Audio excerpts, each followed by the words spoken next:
With the first pick of the 2014 NFL Draft, the Cleveland Browns select... Come on, Tom, say it with me, you pancake-eating motherfucker.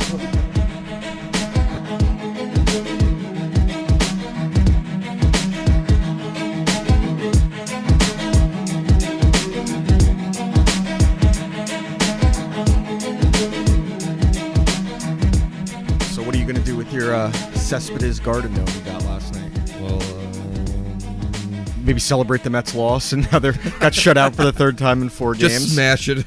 Oh my God! I wonder how much you'd actually get for that on eBay in a couple weeks. That's what I'm keeping it for. Yeah. With the one we're giving to one of my fiance's coworkers, big Met fan, so he can put it actually in his garden. He goes for Mets big time. He goes big for Mets. And then the other one, it's gonna happen. It's gonna throw in the closet and get broken. I was about to say, because this is our second episode, I was about to say good to see you again, but I was with you for like 8 hours last night, and That was a horrible 8 hours. it wasn't bad. I mean, It was bad. We got to meet Mr. Met. Oh, that was great. You got to get a picture with him. He You loved had me. the pastrami hot dog that I experienced a few weeks ago. It was phenomenal. Yeah, well, at least you didn't double down and like eat 15 other things like I did and cause yourself to throw up because you ate too much. No, I had the po' boy and all the fries. That did look good. 2 beers. I mean, okay, it wasn't a Ralph, stadium night where Yeah, an $80. 3 orders of pulled pork cheese fries. Those. Yeah, but Yankee Stadium doesn't have anymore. But that proves again here's a Yankee hack. Stadium is the Here's a inferior hack. stadium. We're not going into that. I'm just going to tell you the pulled you pork agree. cheese fries hack. Get a pulled pork sandwich, get cheese fries, ditch the bread, mix it all together, stuff your face, go to the doctor, type 2 diabetes. Boom. I mean, honestly, I was so afraid that I was going to have some type of heart issue after I ate at the game a few weeks ago. I was up on the couch and everything just felt terrible.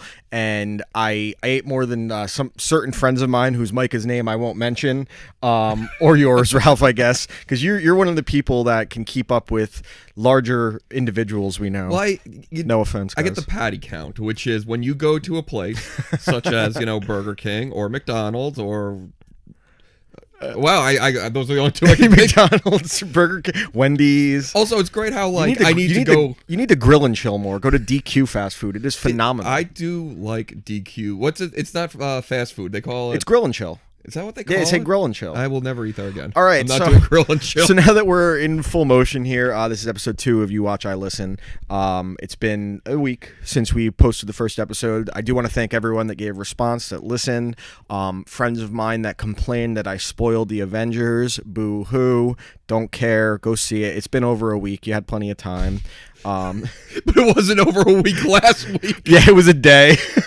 It was one day. You're getting mad at them in retrospect. Yeah, I'm mad that they're mad, so it's just one vicious That's cycle. like the day after I saw The Godfather, I say Sonny dies at the toll booth, and then 40 years later going like, you can't be mad, it's 40 years later. Yeah, I do think there's a rule with spoilers. I think I broke protocol. You're supposed to wait like a week, I think is fair. I think with television shows, it's different. I think television, you have 48 hours. And then people that cry about like Game of Thrones spoilers and Walking Dead spoilers, A, watch it when it comes out. B, stay the fuck off social media. Does anyone care about The Walking Dead anymore? It's still the highest rated show on TV. I don't keep up with it. Yeah, it's rated because they're going down. Don't get me wrong, but it's like they went from having a 4-lap lead on the rest of the pack to having a 2-lap lead. They're still in first. They still get the most sponsors. Speaking of laps, Justify won me a lot of money last night. This asshole last night at the Mets game, we're up on the center field deck by the Shea Bridge, and we're getting food, and they have a big screen so you can actually see the game when it's happening. When you're at the concession stand, you can watch it. You don't miss the action. Big ass screen, and they started playing the Kentucky Derby, and who won? Justify won. My man. And this motherfucker Ralph starts screaming, "Yes, they did it! Yes!" Drawing a ton of attention to myself. 30 people looking at him, and I'm like, "Yeah, how much you win?" He goes, "Nothing. I didn't bet." And old guy started laughing, and the rest of the people just looked at him like he was a fucking asshole. It was uncomfortable for everyone involved. Yes. So going back, we were talking about the spoilers thing. Yes, people do still watch The Walking Dead. I've always been heavily invested until this last season. I stopped really following it like week over week, and I'll like wait for 4 episodes to pile up, and then I'll DVR it.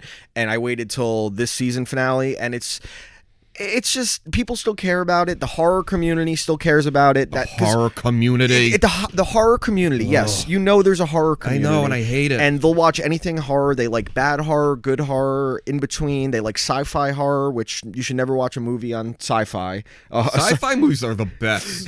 That's that great O&A bit when they're talking about the but with Patrice. They're talking It's about just, what's the movie about? Is it an angry gorilla? It's like the movie's called Angry Gorilla. What would Jurassic Park be called on sci-fi? Dinosaur Park. Dinosaur Park. So it's a shark tornado. What are we gonna call it? Sharknado. Oh man, Sharknado is great though. I like Sharknado. They're very entertaining. I saw a Riff Tracks live of Sharknado that was enjoyable. But yeah, no, people do still care about The Walking Dead, and they still cry about spoilers.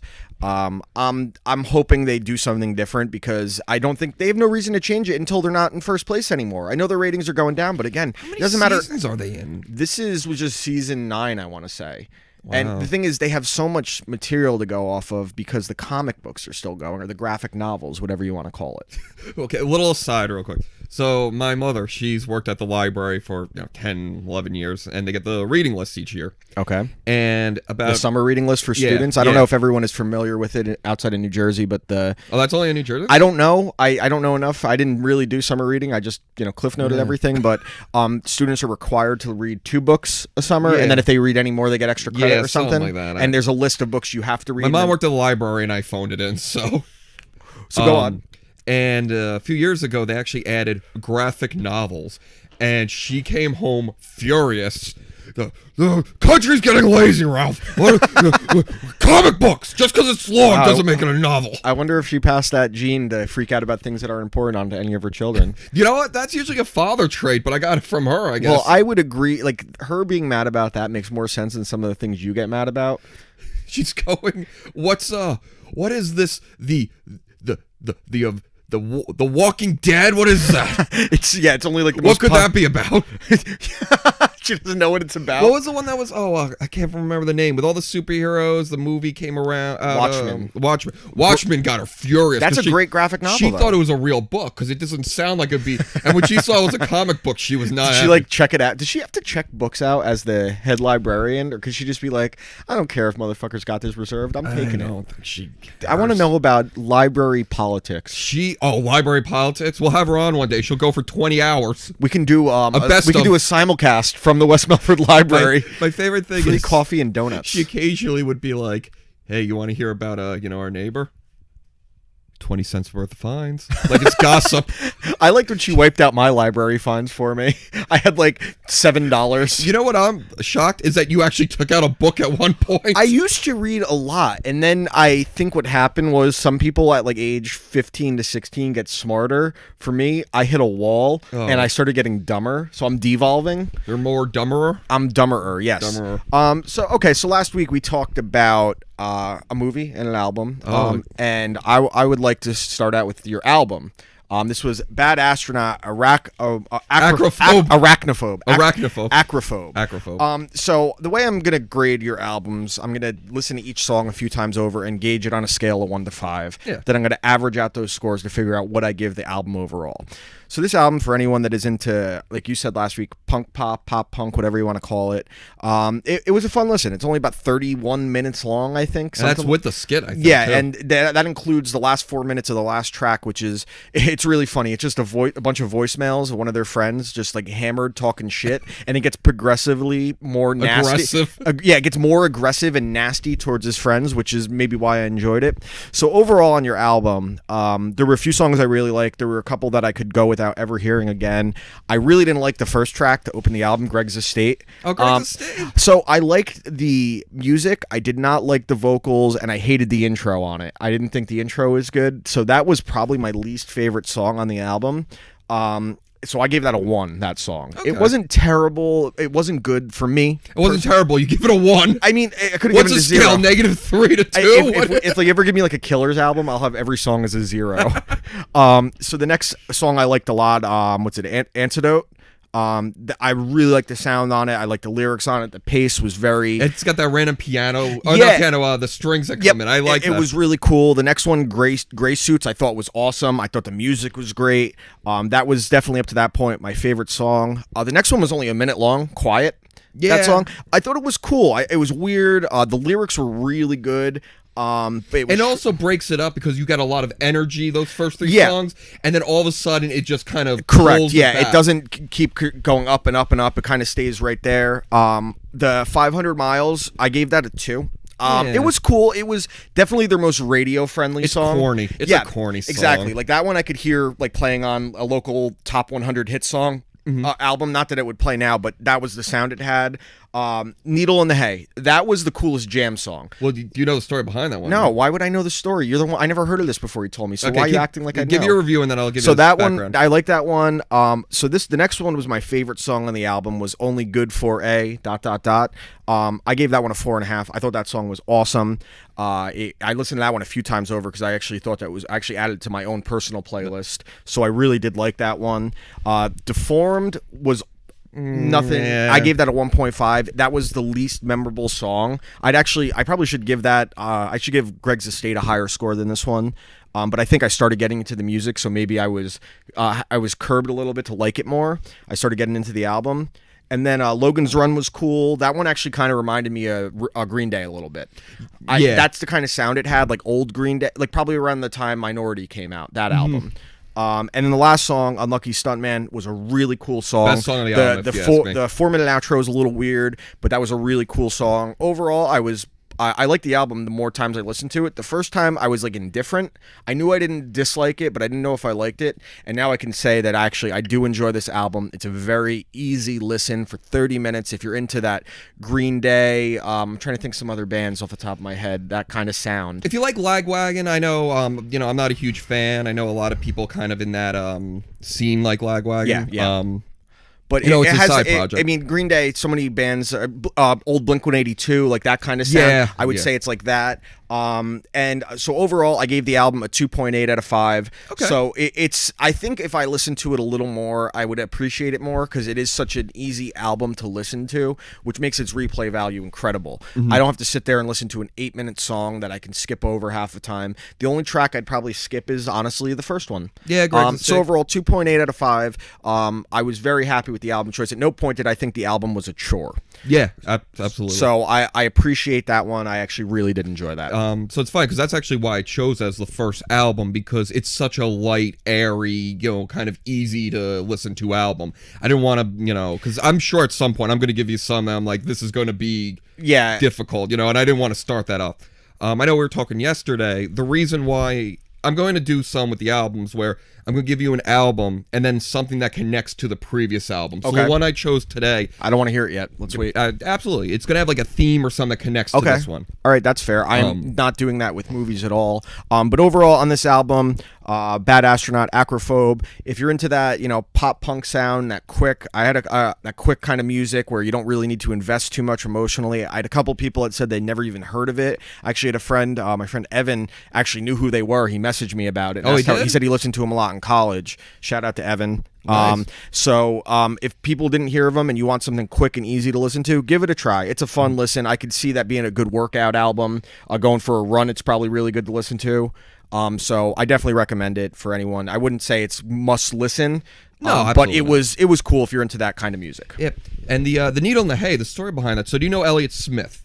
He's like this super. He was huge in like the mid '90s, kind of like that post-grunge, like depressed. What was he known for? Maybe tell me. Needle in the Hay. That was his big song. Okay, but go on about the song. That's like one of those like I drink too much coffee. I'm in college. That time period. Okay. You know what I'm talking about? Where everything was like, I don't care about the world. Just a nihilistic. You just 90s. drop your trousers on a random night. He was huge in that time period. Okay. And Needle in the Hay is his huge song. It's about his heroin addiction. Oh, so good. We have a lot of that in West Milford. Oh, a lot. That's gonna be our next episode. We are going to mainline some heroin. Yeah, that'll be great. The episode's 3 minutes long. Narcan ready to go. And every cover follows that kind of folky, kind of weird, emo sound. He's go where professional. Yeah.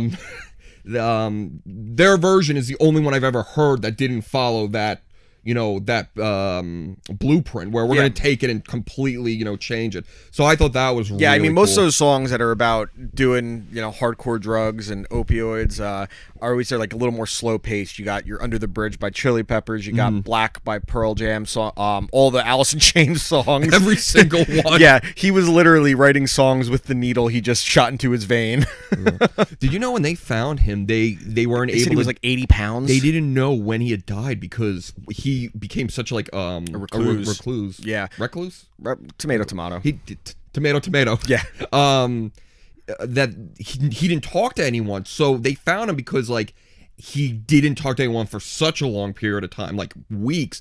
They're like, he could have died yesterday. He could have died, 3 months ago. We don't know. His body was in such bad shape. People that had seen him like maybe 2 or 3 months prior, they said he was probably 100 pounds soaking wet. They said he was just skin and bones. And Alice in Chains is one of those bands where you can actually hear the guy's struggles in his music because like he had such haunting melodies. The whole band did, and they had some great shit. I can still listen to Alice in Chains anytime. It's weird because and it's sad to say this way, when you listen to Alice in Chains that's how the guy went. Yeah, that's like it doesn't surprise you. It's kind of like when you hear All Apologies on the Nirvana Unplugged album, like if like it's hindsight obviously, but if you listen to it now you'd be like, I bet you this guy is gonna blow his brains out soon. Yeah, because it's just one of those things where certain music you can actually feel what the person was. That's what I usually look for in music. I want to feel what that person was feeling when they wrote the album. Yeah. So so again, Bad Astronaut, Acrophobe, recommend it for a fun listen if you're into that pop punk sound. Yeah, I'm glad you liked it. So I recommended a movie to you. You did? And it was in the context of the NFL draft because it just happened. Your team took Saquon Barkley. My team took Minkah Fitzpatrick. I was happy with our draft, but I decided to go with the Kevin Costner draft day. Yes, you just did. because it was topical. So I said, it's a flawed movie. It was fun. It was entertaining. I think Costner has a niche for sports movies, so I would like to hear your take on it. Okay, so draft day was a fun watch. That's the best way I would describe it. Not great, but fun. So I'm gonna just kind of pull the spoiler out now. I liked draft day, but I liked it in spite of a lot of things. Yes, I feel you. There were many times draft day went out of its way to say, "Hey, are you enjoying this movie? Let's make you not enjoy it." Yeah, when they were doing that, the way I see it is they were trying to market to the guy that's making his girlfriend come with him to the movie. Like you got to have the younger love interest for Kevin Costner.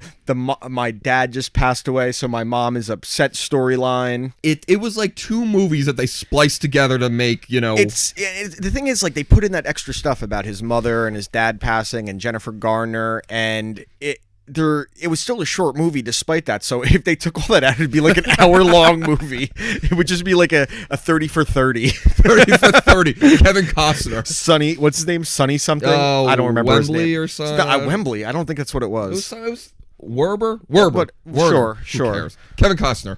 I'm just going to call them by their names in real life because... Go for it. Yeah, that's easier. Okay, so... First thing, and you hit the nail on the head. It's not a movie if you're a fan of football. Yeah. It's a movie for, hey, bring your girlfriend, bring your friends. Hey, I'm going to get you into football. I also think but to be fair there, if you are a football fan and you can understand that there are very few good sports NFL related movies. Like, what's the best NFL movie? Is it that one with Mark Wahlberg about the douche on the Eagles in Invincible? The one where actually I like any Brian's song. Brian's song is probably the only remake. There was a remake. There was a remake. Song? Yeah, actually, we were in Suncoast Video at the mall once. I thought it was Sonny Corleone. Hold on, that's the original. There was a remake, I think, with Mekhi Phifer, and we were in Suncoast Videos to buy like DVDs and Blu-rays, and they were selling a copy of Brian's song that came with a lunchbox. What? or like a mini cooler. So Greg bought it, but the thing was, it marketed on the back as the original Brian's song, but the DVD was the remake inside of it. So what a weird thing to include with that movie. He has a Brian's song lunchbox. It comes with leukemia. So again, NFL movies. Actually, I like Any Given Sunday a lot. Dances with Wolves. It comes with a broom. Like, what a random item to include with the movie. Brian's son comes with a lunch. Forrest Gump comes with Lieutenant Dan's fat Asian wife, Susan. Ooh. Susan.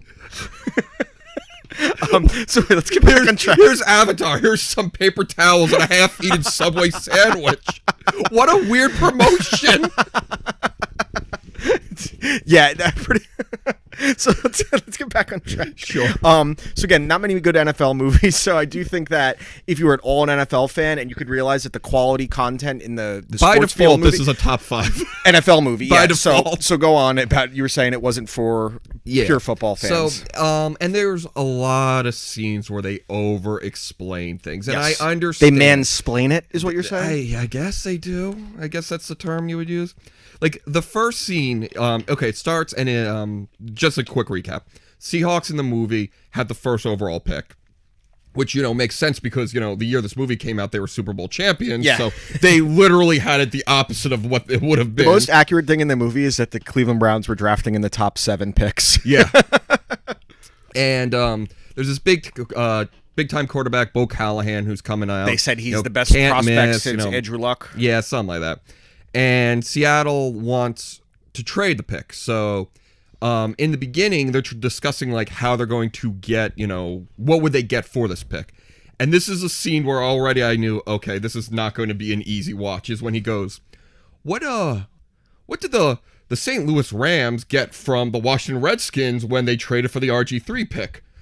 That is one of the most famous pre-draft trades of the last 10 years. It handcuffed the Redskins for years. Everyone knows you got 3 first-round picks, a second-round pick. It is a famous trade. Yeah. How an NFL GM would have to go, what team does Peyton Manning play for? It is the same amount of ignorance by asking that which question. one asked that? The GM or the owner assistant. he was talking to? I think that was the owner that he was was it the talking owner? to. I thought it think was his so. And it would assistant. make sense to me if an owner didn't know exactly, because we know certain owners kind of stay, like Robert Kraft kind of stays away from the football I don't decisions. know what that guy's role was, but the context, it made it sound like it was somebody who's like the right-hand man to the GM, Yeah. like an assistant GM or something like that. I want to say he was the owner personally, but I don't. They don't specify. If it's the owner, but still, it was a well enough known thing that we know that the Redskins, they didn't pull a Mike Ditka with Ricky Williams, but they mortgaged their next few drafts. it was just how formal he said it too. I wasn't like, what did the Redskins get for the RG3? The Rams get for the RG3 pick? No, it was like, what did the Rams out of St. Louis get from the Washington Redskins? Also, for the first time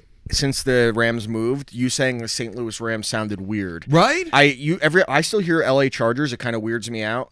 But they're still San Diego. But here, for a while, it's been when I hear the Los Angeles Rams, I'm like, it helps because they moved back to where they're originally from. Yeah, that one, and I think the fact that they had success like instantly, not instantly necessarily, but within pretty a year or quickly, two. yeah.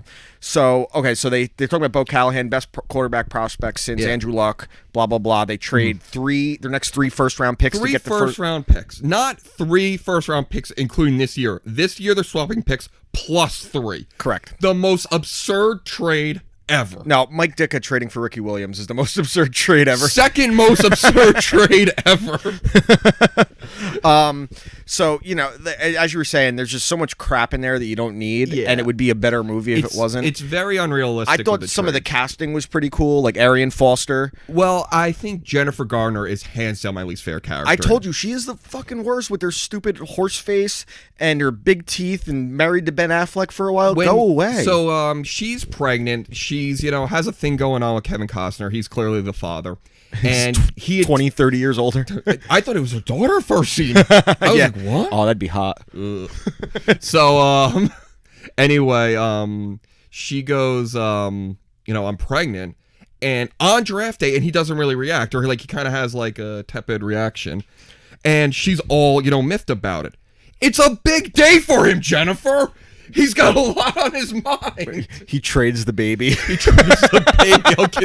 I'll take a 7th round conditional pick. So, and it's not like she works for the team. She's a capologist. She manages the salary cap. She should know this is a big, and that's what I don't understand. All these people involved in the team don't understand why he's so frantic on draft day. Yeah, they're like, what's his problem? It's not a big day or his anything. His father, who had recently died in the movie. He was the coach of the Browns, and he died a week prior. Yeah. And he actually fired his dad. He fired his dad, just to include, add to the melodrama.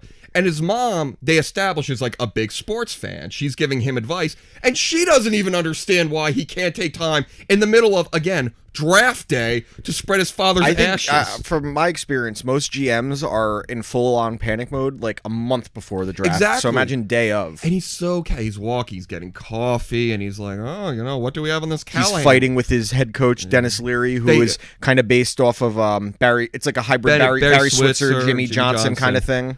Dennis Leary was my favorite character. Dennis Leary's awesome, man. Besides, the whole stealing material in his comedy, he's a really good actor. He was great in the movie. He played the coach very well. He's very hateable in the movie, but in you like that you hate him. He was the coach that we see on like NFL Network now that rides, I won a Super Bowl ring, but he never actually, like, when I see like Brian Billick, I'm like, dude, you're an offensive guru and you won with your defense, so don't flaunt your ring to me, asshole. So Dennis Leary was awesome. I liked the guy that played the Vontae Mack, Chadwick Bosworth, whatever his name is. I thought he was the agent. He's great in the movie. Don't get me wrong. He's 36 years old. Of course. I mean, again, that's how they have to do it. But he's also, this was like right before he really became the flavor of the month in movies. They couldn't find a really good acting kid that's like 25 or something. Yeah, I'm sure they could have, but they could have done that. But he was the best actor in the movie, Chadwick, probably. I liked him a lot. I really did.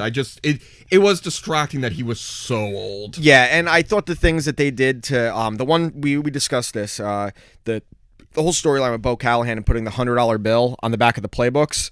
To see who actually let them know about it or played dumb, or if they actually looked at the playbook. Yeah, is that a real thing? I don't know if that's specifically, but I know teams have done things like that to see the honesty and the content. Because I know I heard one about I think it was Andrew Luck, or something like that, and he was the only one that really came forward right away, which makes sense because you ever seen those highlights of Andrew Luck, like kind of trash talking during games, but he gets like tackled like big time, and he's like, "Hey man, it was a great hit, 52, great hit. Don't do it again, please." And the play, no, he doesn't even do that. He just says compliments to the defensive. He doesn't do any. The defensive players, he just compliments them, and like Terrell Suggs was like, "I've never had a player who gets in my head by being nice." If it works, I'm like, that's really cool. So I thought that was a cool scene. I like the film room when they're showing when Vontae Mack sacked him 4 times. I liked it a lot. It was a little, again, melodramatic, like he's giving the ball to his dying sister. Well, it wasn't even that part, but I liked how they showed that the footwork. Well, he would sack Callahan, then the next play he had happy feet and was throwing the ball quick, which showed he got rattled. That I think was actually my favorite scene in the movie. That one was very realistic because there's so much. You can make a highlight reel of all these players, but you never show how they are after they take a sack. You might show the sack, but you're not going to show Josh Allen missing 3 5-yard passes after he got sacked on the previous play because it hurts his draft stock. And if you have a good agent, he's going to make sure those kind of things get buried. Yeah. And Diddy played his agent. Diddy was good in it. I actually like Diddy. I don't like him, but the movies he's been in, like him and Get Him to the Greek was phenomenal. He was great in Get Him to the Greek. And he played that role well. It was a small part. There were some other cameos in it. The most unrealistic thing in the movie was when Roger Goodell gets announced to announce the first overall pick. And they cheered. It's a standing ovation for Roger Goodell. Like, this movie would have been like a little bit better to me if they actually went through with it and had him get booed. But Goodell would have never agreed to that. I wouldn't even mind if they didn't boo. It was the fact that it was like an over the top. Cheering. That's where I mean, then the conclusion of the movie, it's obviously the happy ending where he gets the guy he wanted from the beginning. I actually would have liked the movie. So, spoiler, again, I don't care about a spoiler alert. He takes Vontae Mack. After the player he could have gone at 7. Just to segue here a little bit into that is in the beginning of the movie he writes a note on a green post-it and they don't show you until about an hour into the movie Vontae, where it says Vontae no matter what. Vontae Mack no matter what. I forgot about that scene. That got me so angry. Yeah, that I don't like that, but it showed how much the thing that they really wanted to press with Vontae Mack is that he's a high quality character individual. And that things like that sometimes he's mean a guy more you than want to build your team around. Yeah, he's a leader, blah blah blah. So the draft happens. They get Vontae Mack, which they could have gotten without trading all their picks away. Correct. And then it just goes through this montage of how they get all their picks back in a really unrealistic and the fashion. quarterback they had that got injured, who was training to come back, played by Tom Welling, who was famous for Smallville. Yeah, by the way, there's a scene where he gets angry because he assumes they're going to take Callahan, runs into Kevin Costner's office, trashes it, and then is very calm, saying like, "Look, man, you need to trade me." Yeah, it was that whole thing. I'm trying to think like who that could even possibly remind me of in recent. I guess you could say probably Chad Pennington. With the Jets, the office? Yeah, that was a little. I mean, wouldn't that be like a major storyline if that happened in the NFL? I'll tell you this: I liked when he burns the playbook. When Dennis Leary burns the playbook, that was so over the top. I liked. Of course, they had to make it over the top. But overall, I think as you were entertained, you were sports entertained, you will. I enjoyed it. The melodrama. I mean, okay, either chose Jennifer Garner pregnant, or his father's death. Or the pick one side storyline. Pick one. You don't have all of them. Do you think that we can, if we got this one podcast to be big, we could end Jennifer Garner's career as an actress? I don't hate Jennifer Garner. What do you like her in then? I liked her in Juno. Oh, that's right, she was in Juno. I thought she was really good in Juno. Yeah, she was good in Juno, but okay, that's one. Did you like Elektra or Daredevil? I don't think I've seen exactly. She stinks. I don't need in commercials. She's good in those commercials. No, she's not. Enough with her. For the plane or something. So how are you going to grade your movies? Because I'm doing the 1 to 5 scale. So I think what I'm going to do for this one and maybe future ones is I'm not going to give it a number grade. I'm going to give it an NFL franchise equivalent. Okay. If this movie was a franchise, so The Godfather would. And I think before you do that, I like that. So what I'm going to do because there are listeners of ours, one of my friends, Tony. He lives in England, and he actually told me he had to fast forward through our football talk last week. He called it silly trouser sport. Oh, great. So I will relate that to a number. Fair? Yeah. All right, so what franchise would you put Draft Day under? Okay, so using a scale where the Browns are like... the bottom of the bottom? Freddie got fingered are the Browns. Whoa, don't bash Freddie got fingered. We'll have a talk about that one day. But I actually personally love it. Dan loves it. But it was critically... It's considered a bad movie. It's considered one of the worst movies ever made. So... I don't know. What was that movie? Failure to Launch or something would be the Browns. All right? Okay. And then The Godfather would be like the Patriots or the Cowboys or something like this. Steelers kind of team. Yeah. Draft Day. And I went through a lot of teams. The Cincinnati Bengals. Okay, so they are the Cincinnati they're Bengals that team that can sometimes overachieve, but then in the big spot come up short. Exactly. They always have talent. There's a lot to like about them, but there's a lot that you hate. There's a lot to like, but the guy that's running the show, Marvin Lewis, is always picking the wrong decisions in crucial spots. I like that. So if I was saying on a scale of 1 to 5, I'd actually probably say if the Cincinnati Bengals is probably like a 2.5 out of 5. A little bit higher, but so not like much. The same as my album, 2.8. 2.75, I'd say. 2.75. Yeah. Okay. All right. So for anyone that hasn't seen Draft Day, if you're a football fan, it's solid. If you're not a football fan, you probably like it even more. Nothing special, but it made sense for there. If it's on and you're halfway through it, I'd say finish the movie, but don't, base your evening around it. Correct. So now that we're finished with that movie, I'm going to segue into my next movie for this week for you to watch. And this is topical to something I am doing tonight, similar to something you and I did a few weeks ago and we'll be doing again in a few weeks. Brokeback Mountain. No, I'm just kidding. I'm going to WWE Backlash tonight. Pay-per-view, first pay-per-view since WrestleMania. Are you giving the movie I think you are? I'm going to give you for this one. I'm going to give you The Wrestler, starring Mickey Rourke. This movie is, I would say anytime I watch it, I like it more and more. Now this is from it has the Bruce song, The Wrestler, which is a phenomenal song and it makes sense for the movie, from the same director as Black Swan, which I wasn't the biggest fan of. I actually like Black Swan. I think the performances are great, and technically, I don't remember which one came out first. I think The Wrestler came out first, I believe. Yeah, it definitely. Black Swan's pretty old. It definitely came out first. While I'm talking about this, I'll look it up. But so technically, I think it's Black Swan is a loose sequel to The Wrestler.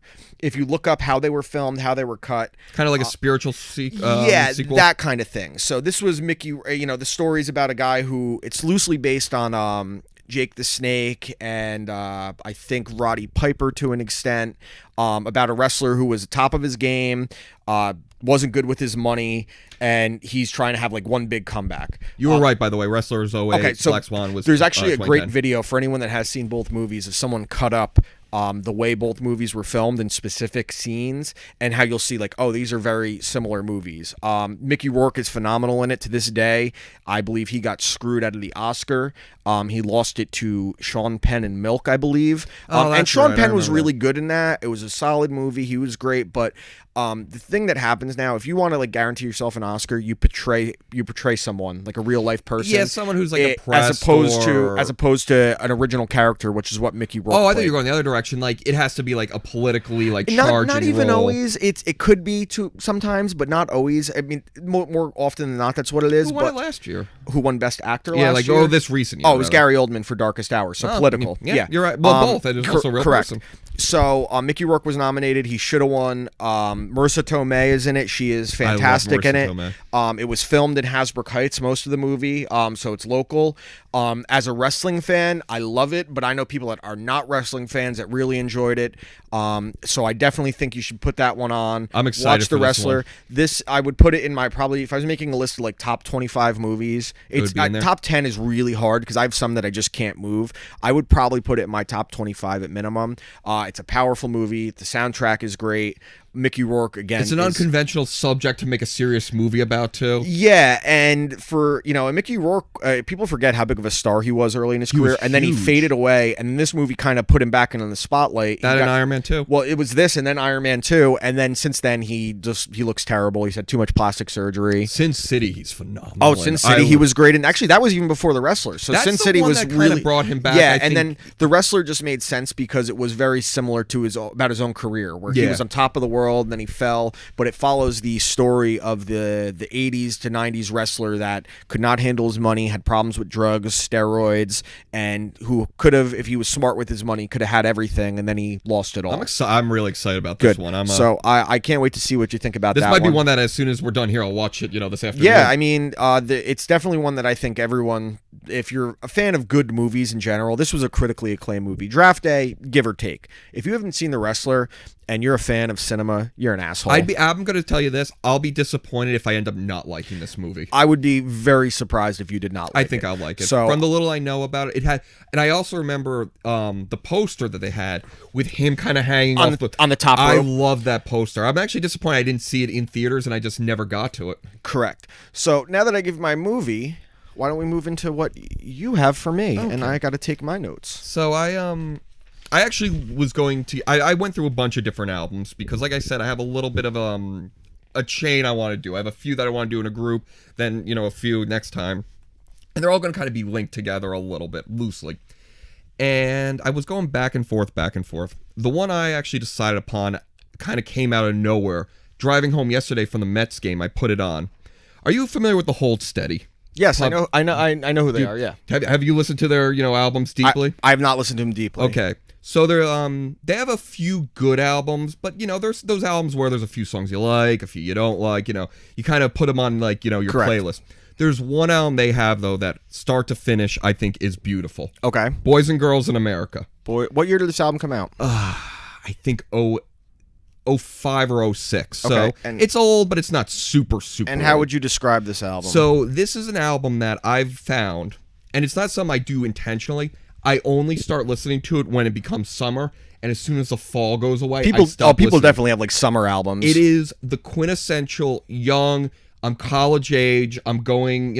I'm not really an adult. I'm not It's the second really. time you've said that today. I think you want to go back to those days. Really? When it was easier. Oh, I love that. I'm doing some Frat psychology Ralph. on you. Frat Ralph. Frat Ralph. I liked Frat Ralph because I didn't really talk to Frat Ralph that much. No one did. So it basically, it's almost, it feels like it could be, you can picture the characters in this movie from something like Dazed and Confused or American Graffiti. Oh, okay, cool. Like, and those movies always have great soundtracks. Yeah. It's like it's an album that can tell a you're story. Just picturing, guys, they're drinking on, the hood of their truck or something. Just being young boys. Yeah, doing stupid things. Some There's horseplay. They're at a dance with a girl that he likes, and he's too awkward to seal it. It's that kind of album, and it's just a fun album. It sounds like it's a coming of age album, kind of. A very big coming of age album. There's a lot of being fucked up in the album. Okay. To the point where it's like, okay, we get it. These people like to party. Yeah, That's maybe my one minor criticism, but they're just rocking. That's such a stereotypical term, but they're rocking songs. Like they're songs that just like you're listening. They kick. Your windows are down, and you're just, wow, this is a song I like to listen to while I'm driving.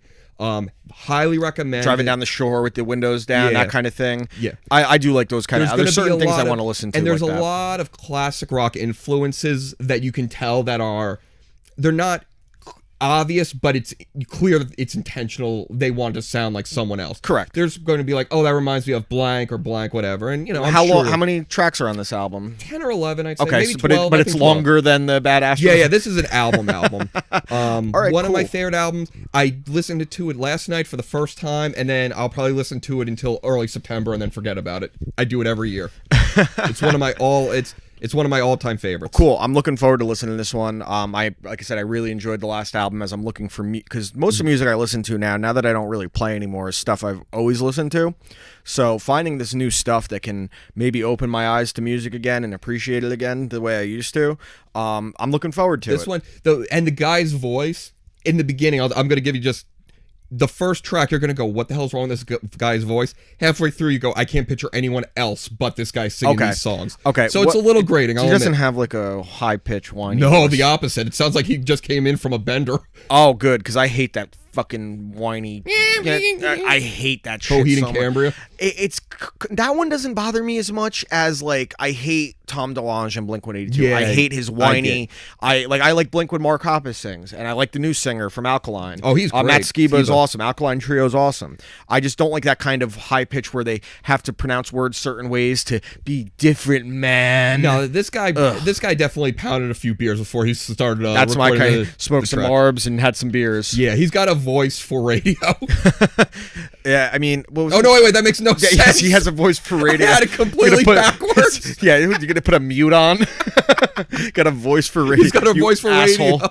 All right, so you got your movie, The Wrestler. I got my album, The Hold Steady, Boys and Girls in America. If anyone wants to follow along, watch The Wrestler this week and listen to The Hold Steady, Boys and Girls in America. We'll go over them next week. Another thing next week is we are going to have our first live guest with us. Ooh. It is going to be none other than Justin Grohowski. I have some great Justin stories.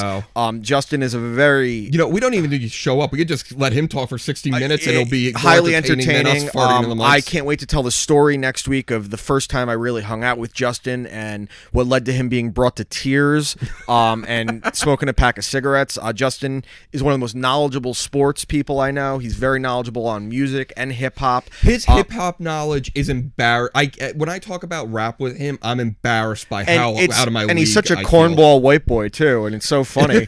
But he used to work for CBS Sports. Now he works for AMC, the channel that hosts The Walking Dead. Oh, yeah. And he helps negotiate the deals to get movies on the network, so he should have some interesting insight.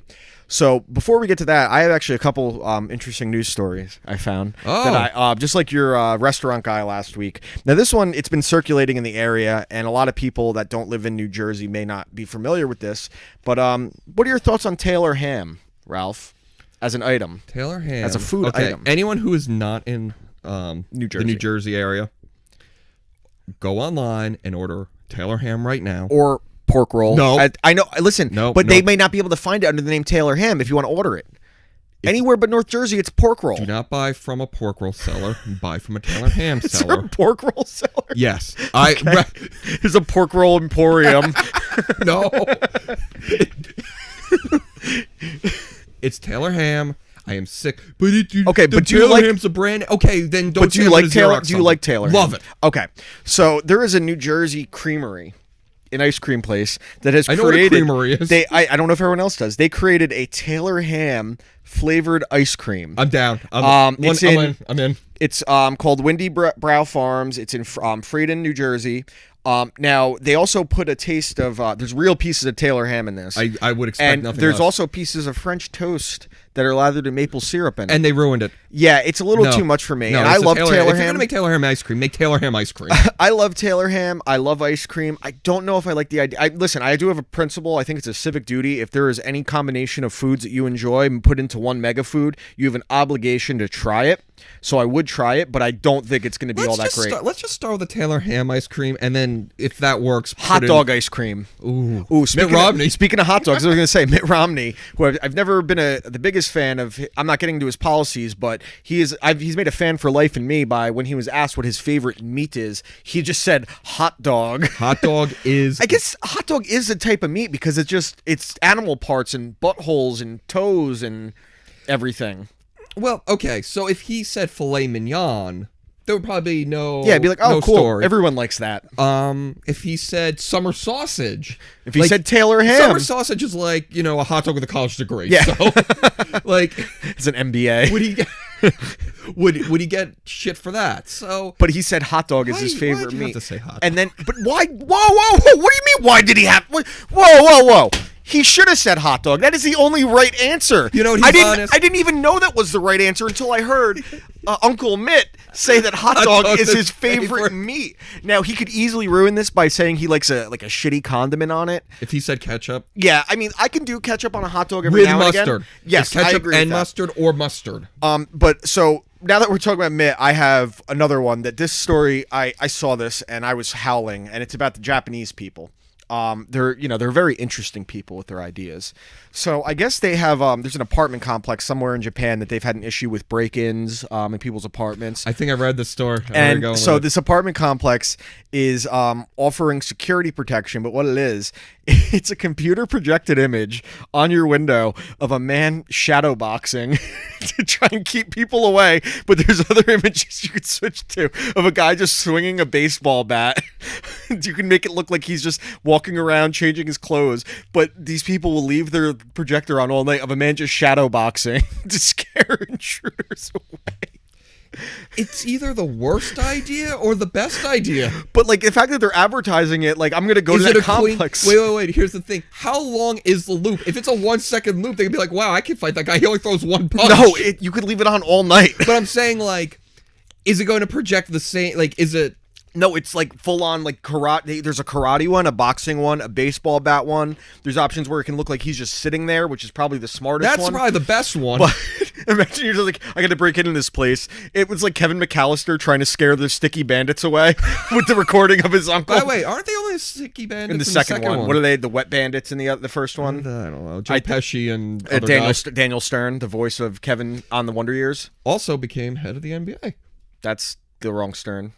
Also, isn't that David Stern? Yeah, I said Daniel Stern. Also starred in the classic Bushwhacked, which I was a big fan of. I never even heard of Bushwhacked. So now that we got to, like, would you live in an apartment complex? Yeah. You're not gated, so it's very easy to break into his place. What's your address? Save it for a night when your fiance's home. I can't think of I was going to give you a witty answer. There was a night. There was a day. Ralph, for his company, had to do some work that he isn't actually his job title, and he was gone for a while. He had to go away, and he came home. He was done with it finally, and we talked to his fiance about all of his friends coming over and surprising him. And so it was a great idea. We got some beers, we're gonna order food, and I said to all our friends, it was me, my girlfriend Caitlin, Greg, Taylor, usual crew. Other, yeah, it was probably like 6 of us, Meg, and I was like, guys, let's just walk in and scare the shit out of him. So I walk in the first door. And then I go to walk in the second one, but they had like the chain lock up. And I guess Ralph heard it. And I hear him in there. He's like, Courtney, stay in the room. Someone's trying to break in. And then I'm like, I wait. And he goes, I hear the door open. And he swings it open. And he just got his fucking fist up like he's ready to swing at me. And then I saw it was Dan and I followed through. Yeah, and then he hit me.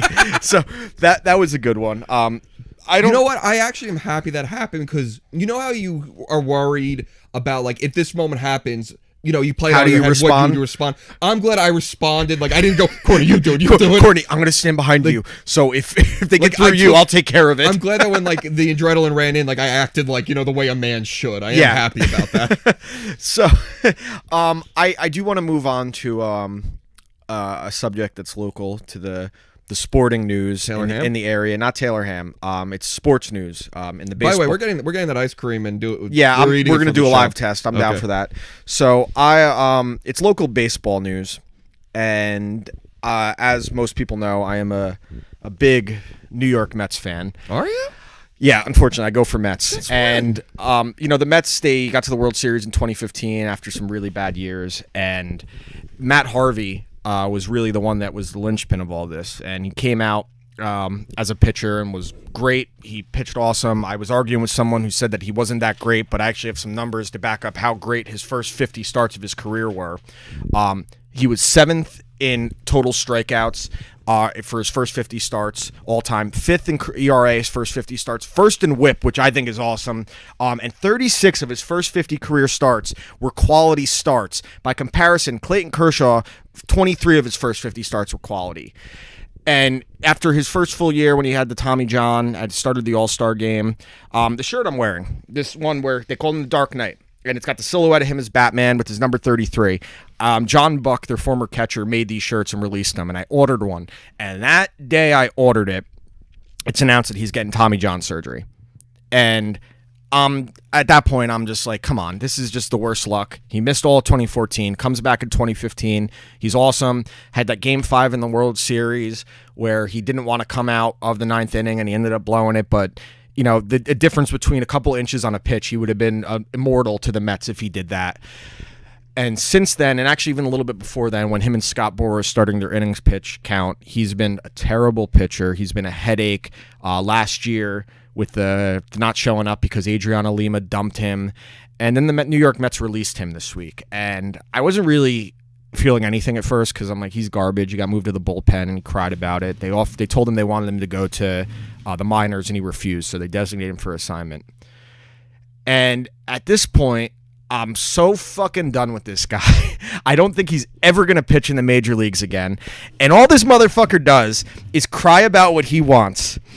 And I spend money on his shirts. I bought a new shirt last year thinking he's going to be better. I think he's going to be good this year. And all he fucking does is piss me off. And I can't even rip the fucking shirt because I'm a fucking disgusting piece of shit. I'm not Hulk Hogan. And he's garbage. I'm fucking done with him. And I hope the fucking Yankees take him because that's where he's always wanted to be. And here I am, like a blithering idiot, because fucking Matt Harvey can't pitch anymore. He was supposed to be the one that turned everything around, and to an extent he did. But since that 2015 season, when he did absolutely everything in that Game 5 of the World Series against those cocksucking fucking Kansas City Royals, I almost said Chiefs, he's been trash. A 6 ERA, can't get past the 5th inning, can't get past the 3rd inning, worse out of the bullpen. And now he's gone.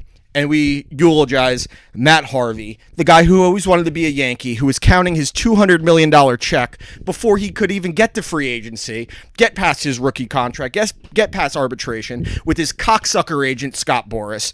And now he's going to be known as the biggest failure in New York Mets history. Worse than Fernando Martinez, worse than Doc Gooden, worse than Darryl Strawberry, because those guys won. Not Fernando Martinez. He was trash. And Matt Harvey's never going to be anywhere again. I don't think he's going to pitch this year. I think a team might try to sign him and then realize that he stinks. He could still hit 95, but he's going to go right down the middle because it's the only way he knows how to pitch anymore. Because he can't fucking throw anything that's worth striking out on. He fucking gives up 5 runs in relief the other day, and it says, "Oh well, I struck out Acuna on the Braves." Oh, you struck out a rookie after giving up 5 runs and walking 3? I'm done. I can't with him. It was always about Matt Harvey. I don't think the idea that he was a clubhouse cancer is true because so many of his teammates were bummed to see him go, but he never cared about the team above himself. It was always, he forced his way into that 9th inning in Game 5, and it was always Matt fucking Harvey. You're not Noah Syndergaard, you're not Jacob deGrom, and you're not even Steven Matz or Zach Wheeler anymore. I don't know who you are. You're Aaron Heilman. Die. I'm done with this motherfucker. Peace out. Damn it. I'm so fucking mad when I'm thinking about it now. And I can't anymore. It's been such a painful thing being a Mets fan, and I'm sorry about the audible noise as I'm throwing things around in anger. So I guess you could say that you're taking it well.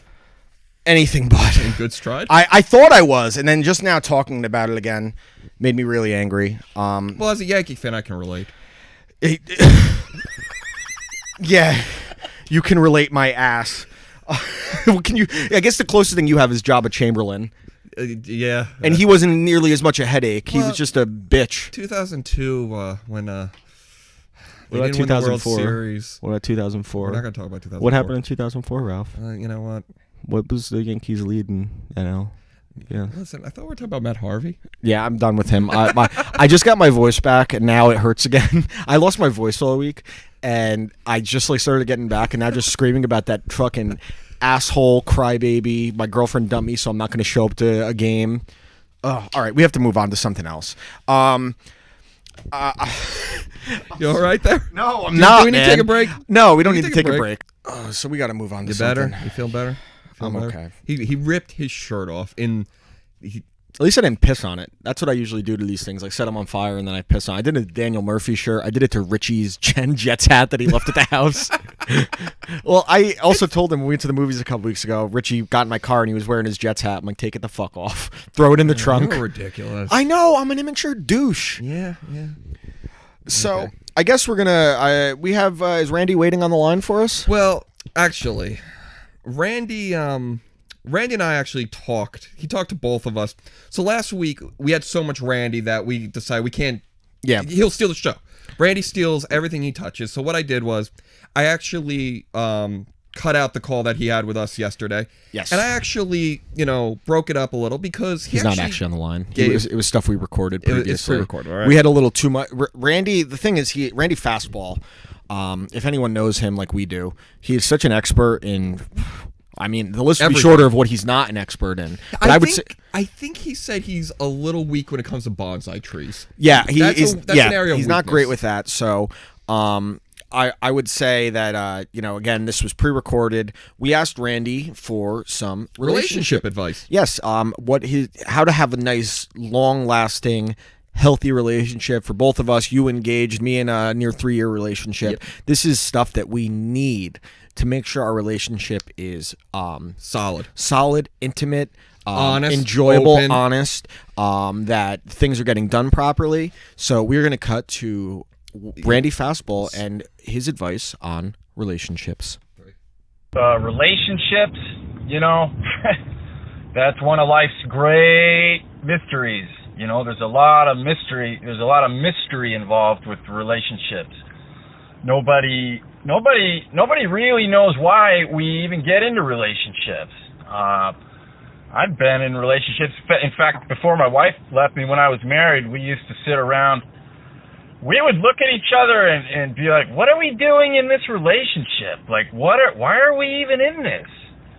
And I could never figure it out. I mean, what is it, But as I get older, I learn a little bit more and the mystery unravels a little bit, but there's always more to learn. And, recently I had the great honor, Ralph Valencias Jr., he actually invited me to be the best friend at the wedding.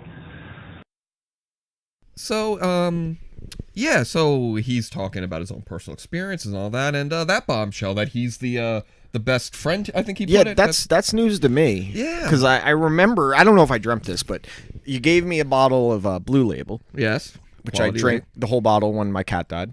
That was a fun night.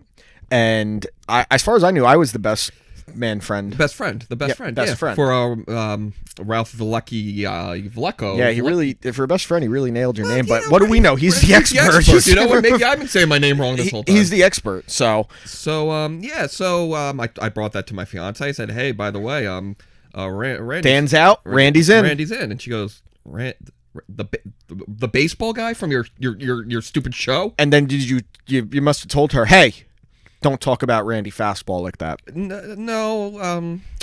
See, that kind of happened later. I took his advice actually to heart, and you're going to see that Randy's right. I think my fiance might be wrong in her handling of his advice. Let's go to the next clip. All right, we're going to go to the next clip of Randy Fastball and his advice on relationships. So, I'm writing the best friend speech, so I've been thinking a lot about relationships. Here's the one thing I'll tell you. I can't, look, it's a big mystery, guys, right? But here's the thing. Here's what I'll tell you. You have to speak clearly when you're speaking to your wife, and you have to set clear expectations. When I come home, things need to be in a certain way at the house, and it's not too hard. We can put a list. If you can't remember, we'll put a list together. We'll put it on the fridge.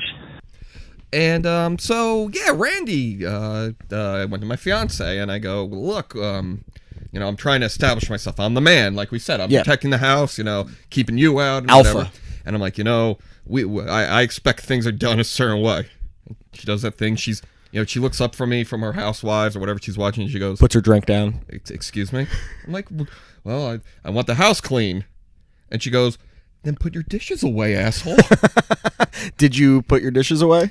Well, I said, well, I'm going to add it to the list. And she goes, oh, there's a list. That's exactly what I said. There's a list now? And I'm like, yeah, Randy wants a list. And she goes, again, the radio guy? This has been working for a while, and now we need a list. And I said, listen, I expect things done a certain way when I get home, and I'm putting my foot down. And she just goes, sure, Ralph, all right. And just unpauses Housewives.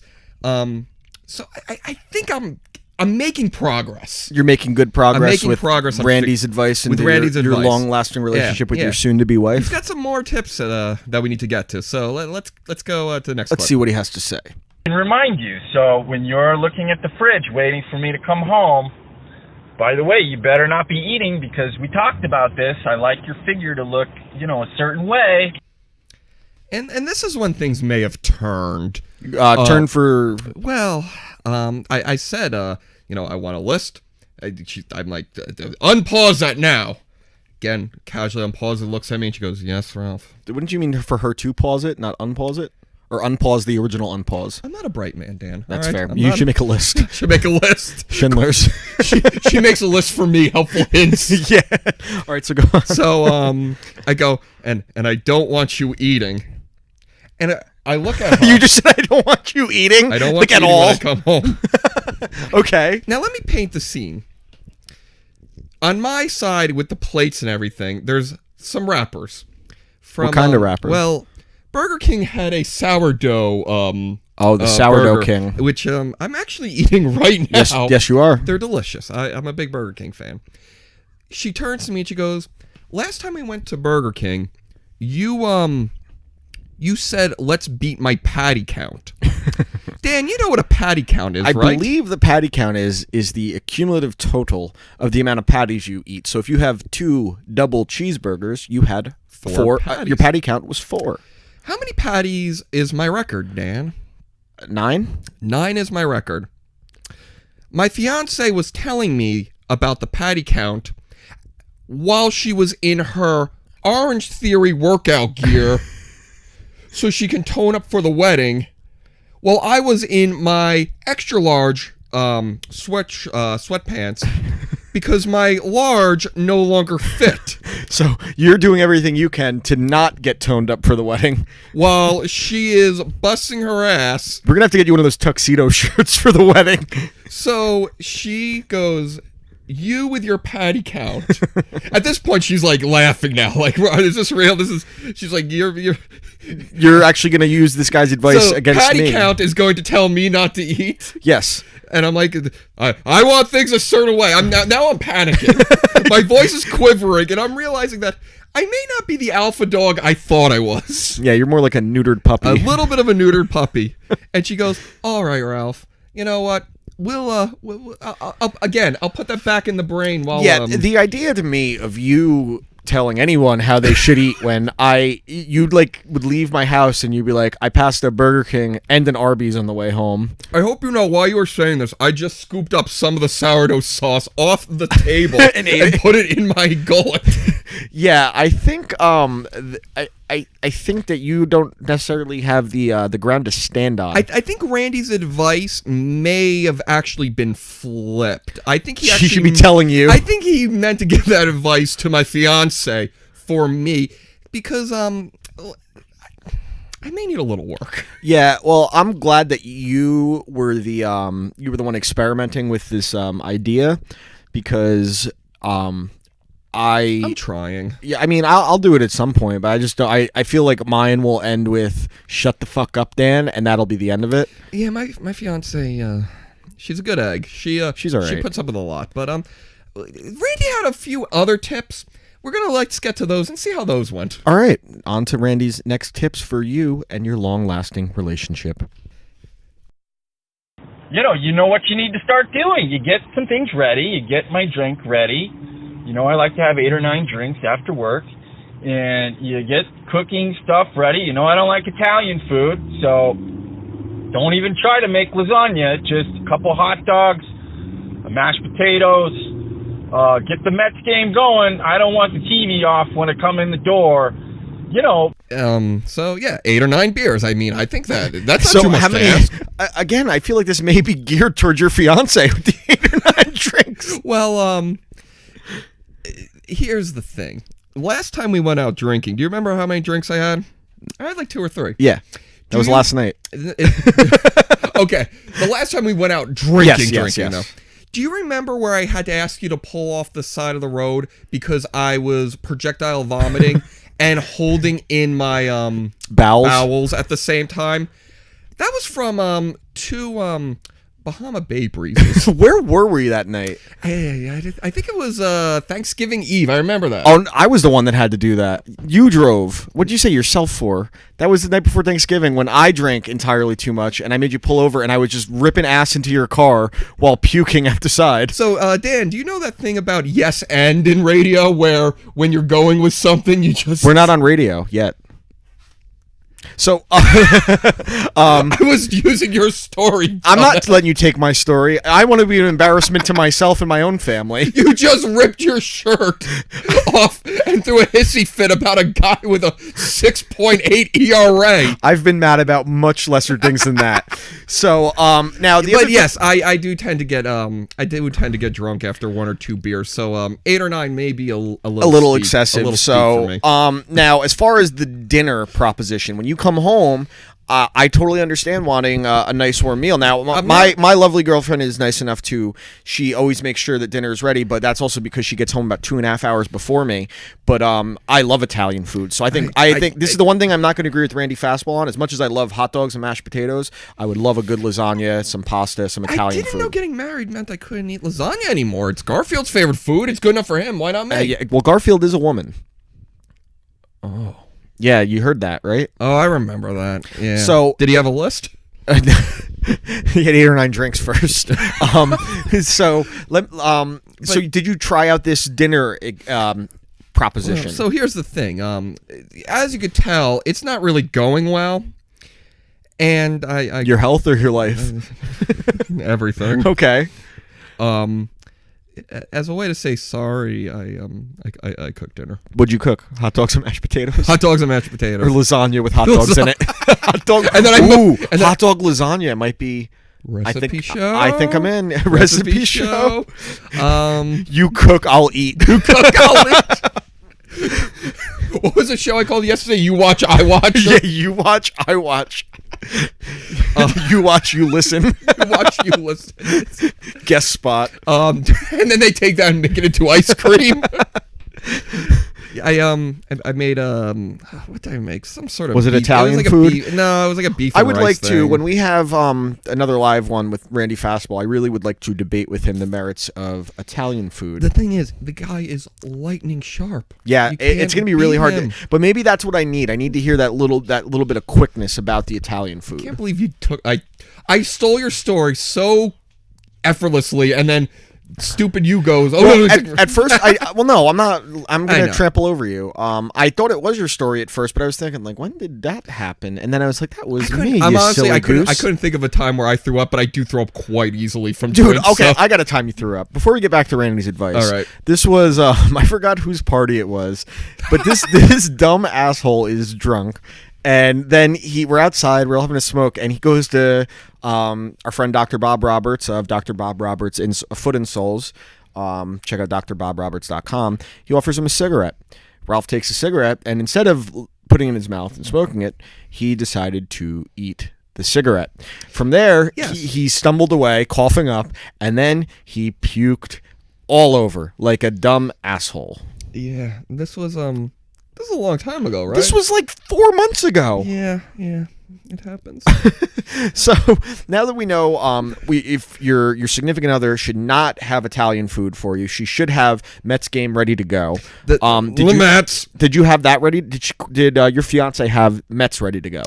Or was it just Housewives? Well, I watched the Housewives with her. Which one? New York. Bethany and Ramona have a lot of All drama. right, I can't anymore. I don't care. Shut up. So the night took a turn. Okay, and because you ended up cooking, because you had to apologize because Randy's advice. Maybe you're not man enough to handle Randy's advice. I think I have to come to grips with my own manhood to try this. And also because, like I said, I do have a beautiful dinner ready to go every night for me when I get home. You earned it. I wouldn't even say that. I just think I am. If she doesn't make it for you, you probably will just starve.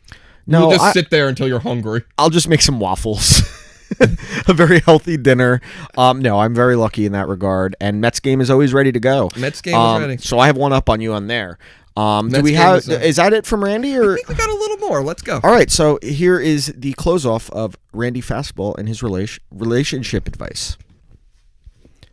Reinforce good behaviors. When she does something good, give her a little something. You know what I mean? Buy her something nice. Get her some Nestle candy bars or something. Women love that stuff.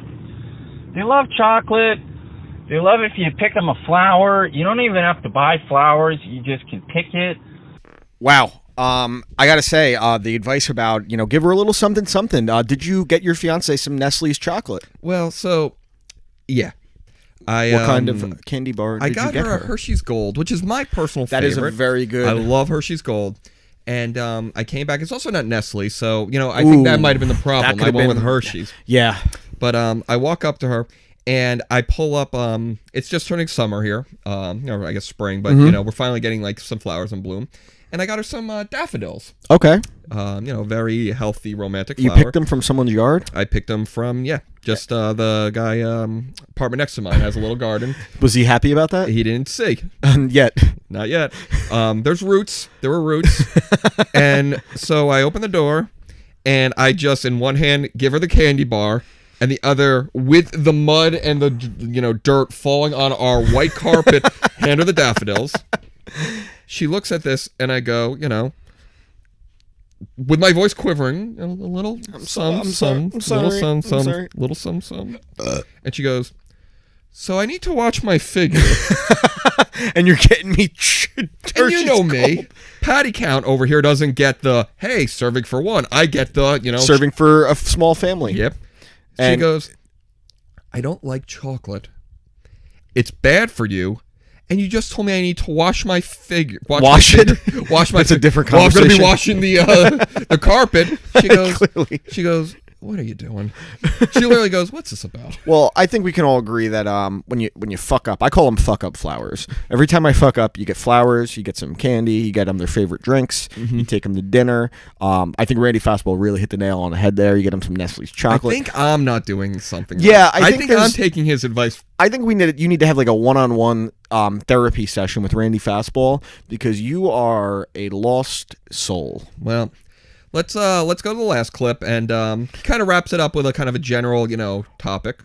Absolutely. And here is the end of Randy Fastball. And a lot of the other stuff, Ralph, I'm speaking to you right now, bud, because you're about to tie the knot. It's like, bro, you're jumping into quicksand here, and your buddies aren't going to be around to pull you out once you're married. So you got to learn to pull out on your own. And that's another thing, is if the more you pull out, just the better off you're going to be. Keep pulling out, keep being patient, keep setting those clear expectations. And Ralph, I can't wait to be the best friend at your wedding, man. This is a great honor for me. I wasn't surprised that you asked me. I can't say that I was shocked because, look, I'm the best man for the job. So, listen, after you get married, if you want to call me, don't call me, but you can text me. I usually respond better to text. If you're having problems, man, just shoot me a text, because I'm here. I'm going to be here. I'm going to text you back within 24 hours, unless it's a Saturday or Sunday, and then I'll probably get back to you the following business day. But it's just going to be great. And relationships, big mystery. Nobody knows what it is, but, you know, I'm happy to speak on it. Guys, great show today. Thanks for having me on. I appreciate it. Well, I got to say, Randy really hit the nail on the head here. I don't know if Ralph is really squaring up and driving the ball very well. I texted him. I texted him for advice, like he said. And that was 3 days ago. Well, it hasn't been. It's the weekend. That was Friday, wasn't it? No, it was 3 business days ago. So, but technically, I guess if you texted him after business hours, he operates like the U.S. Postal Service. I needed him then.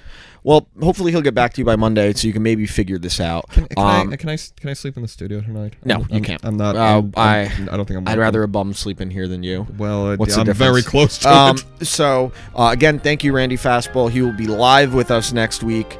If you have any questions for Randy Fastball, please feel free to send them in a message, a comment, anything like that. And everything. The man is brilliant. So that is going to wrap up episode 2 of You Watch, I Listen. Again, our recommendations for movie this week is The Wrestler starring Mickey Rourke. The album I'll be listening to is The Hold Steady, Boys and Girls in America.